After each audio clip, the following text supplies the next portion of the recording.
cái gió mình chỉ là nếu mà các bạn mà đi ra ngoài thì gió lắm á. Trên ghe cào hay là đi ghe biển gì là gió mạnh lắm.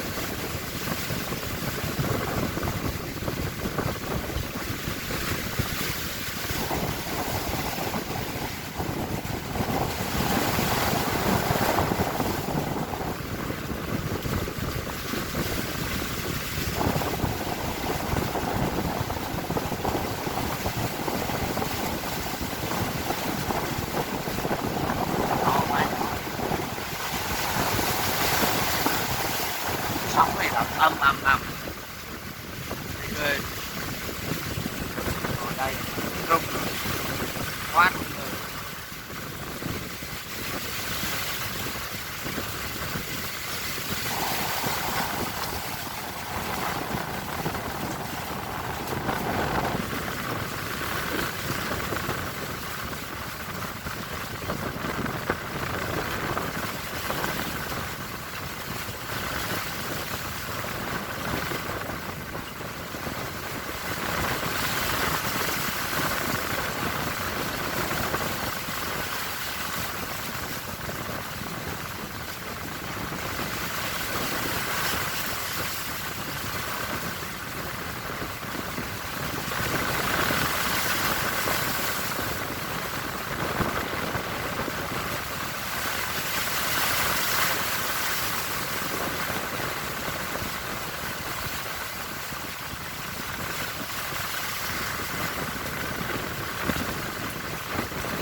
hơn cái máy lạnh, hơn cái tủ lạnh, quá gió à. Ở trên trời mà chứ nó mù hết trên kênh luôn rồi. Để cho các bạn xem. Đó, kéo kênh bay mù hết trơn. Kênh đen nha trên trời, bay đen chẳng chuẩn bị mưa, tiếp tục mưa.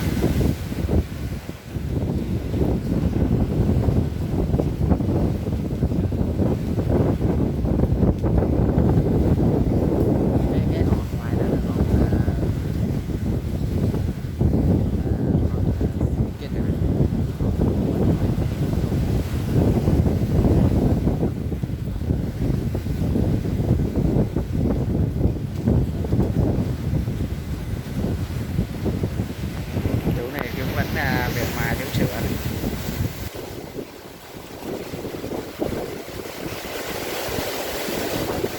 Gió quá.